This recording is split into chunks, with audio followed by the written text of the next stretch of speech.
Hi everyone and welcome back.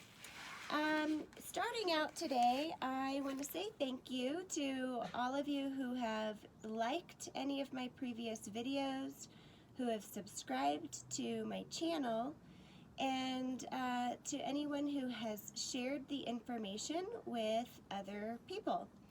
I also want to apologize. I'm sorry that some of you had difficulty accessing some of the previous videos. I was previously posting them private, and I was sending an email to people who had expressed interest in receiving these emails and videos. So they needed the link from the email to be able to access the videos. Because of all of the requests last week for access to the videos, I went back and made them all public, and from this point forward I will make them all public so that anybody can access them.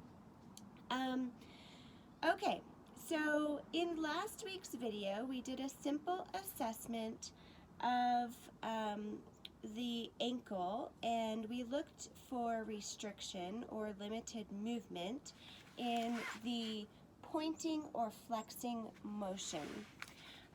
We're not going to use technical terms in these videos. I want these videos to be very usable for everyone, whether you are in the study of the body and how it moves or not, and you just really want some freedom from pain or stiffness in the body.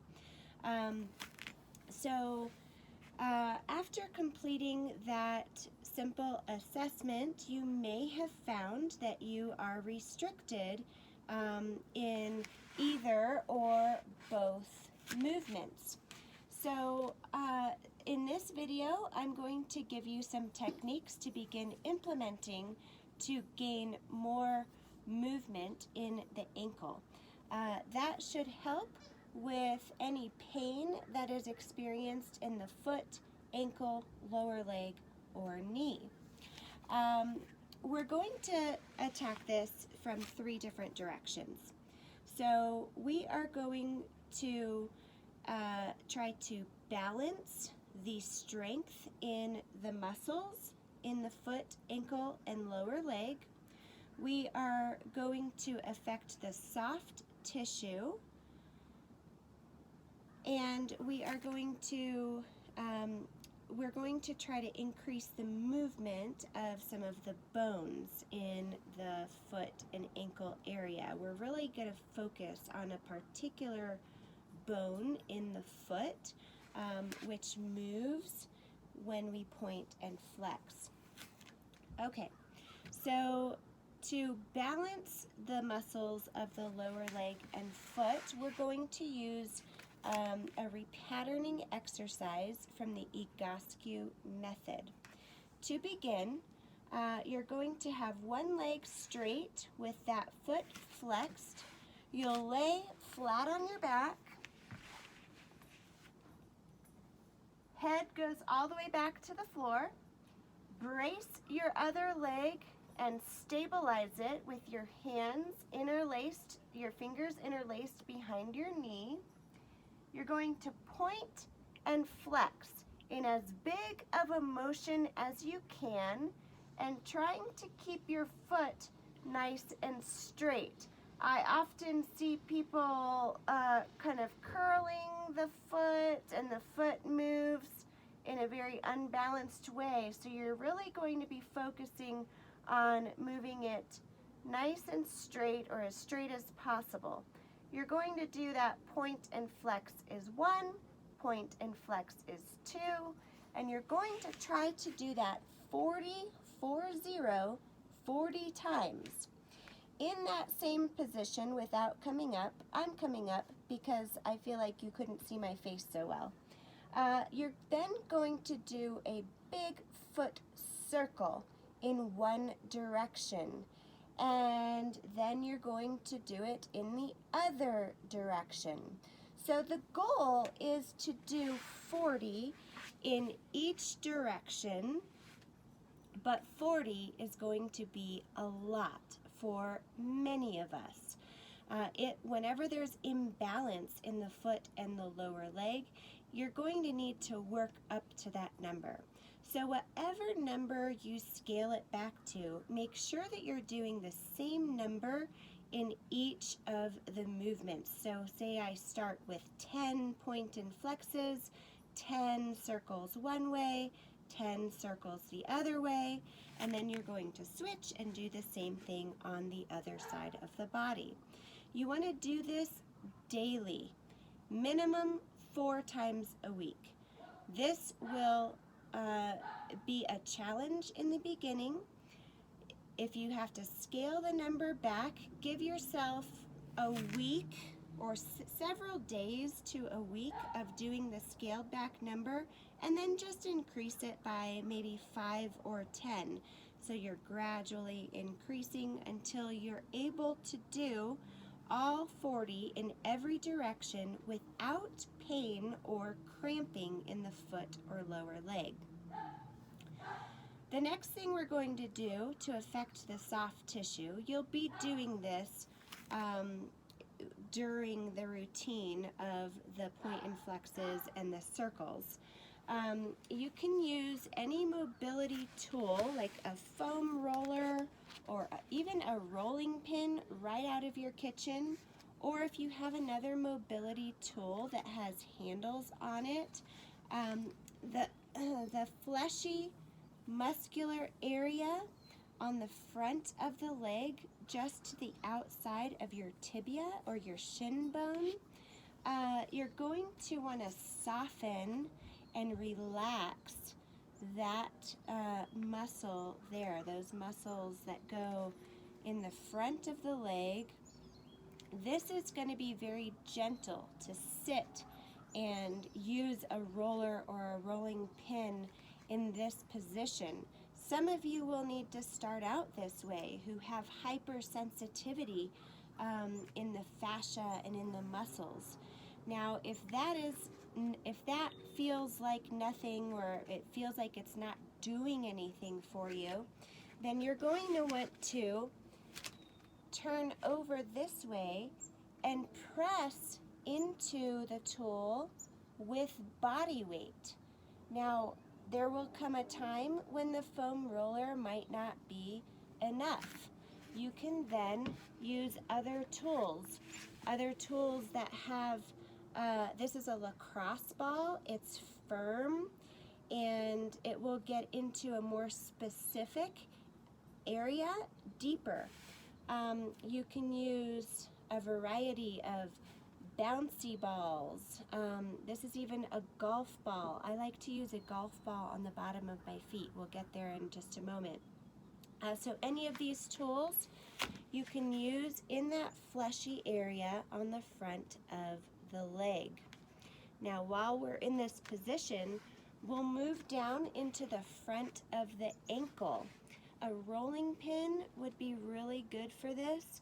This foam roller is a little bit too wide to really affect the front of my ankle, but we want to get into the soft, ligamentous, tendon, muscular tissue all the way in the front of the ankle, and we want to press into it so that it will relax, lengthen, stretch, and increase our mobility as we do this motion.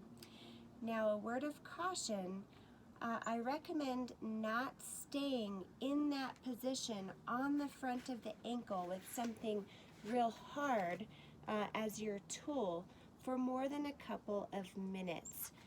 There are nerves that run through this area, and if you feel a zingy sensation, then you need to come off of that and adjust your positioning, and also don't go for more than a couple of minutes so that we don't damage those nerves. But a couple of minutes and being aware of what you're feeling, soft, bendy tissue without the zinging, you're going to be okay. Okay, so that's for the front of the leg.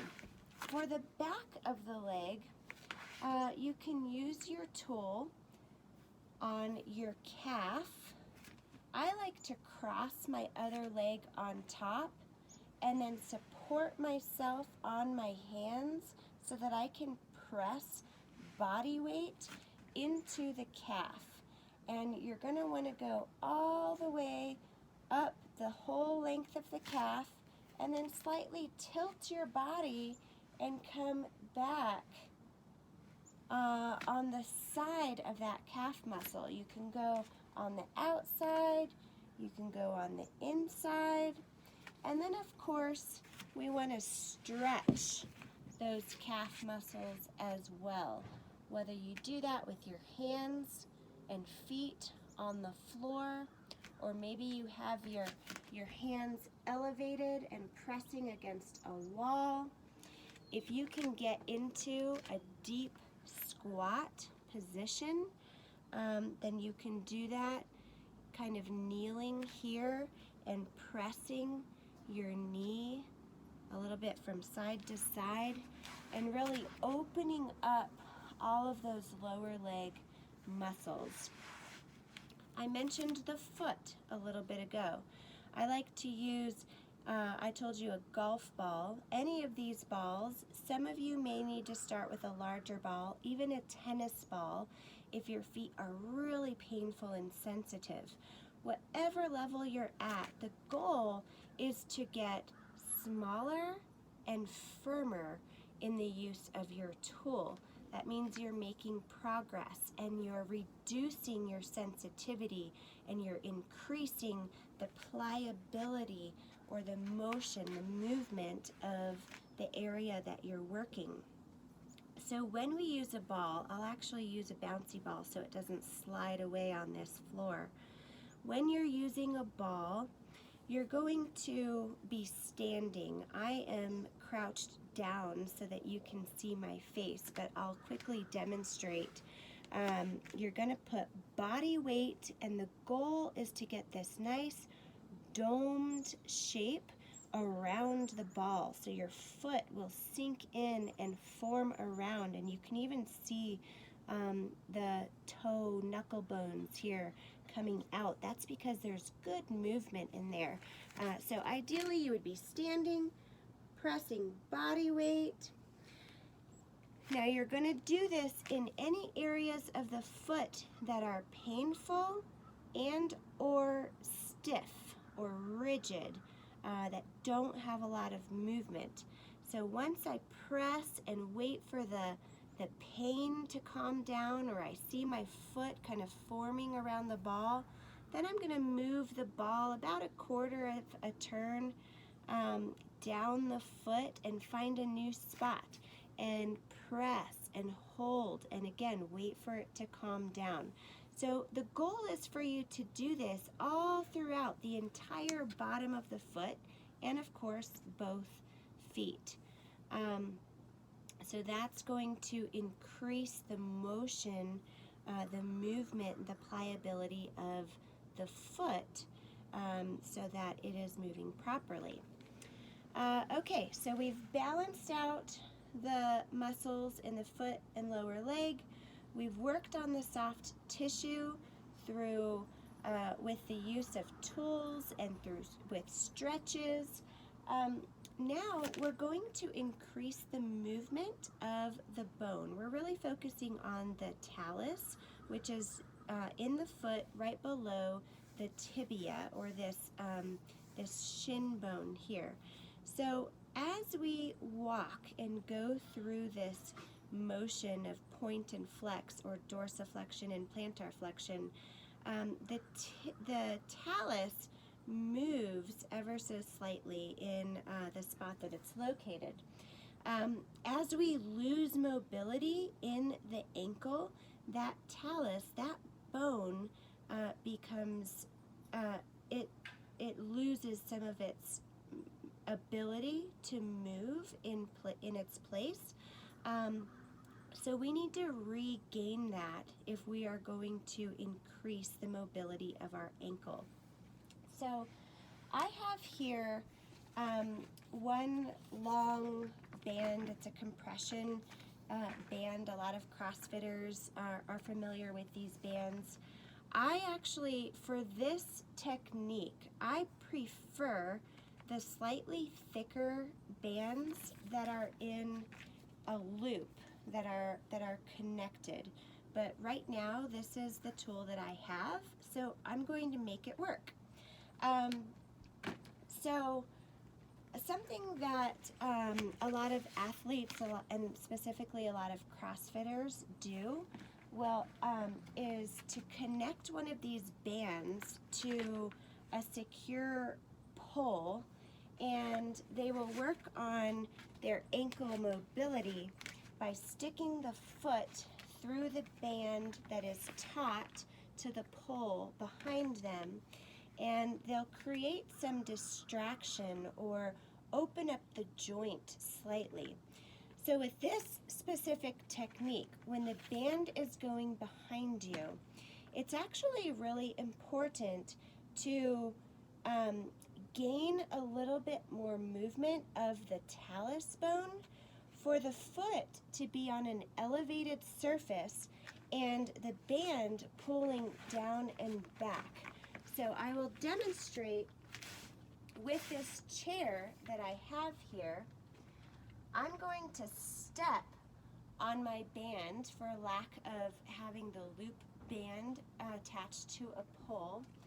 So I'm going to step on one end, and then I'm going to get my foot up here, kind of wiggle it up here on the chair so that there's a lot of tension on the band.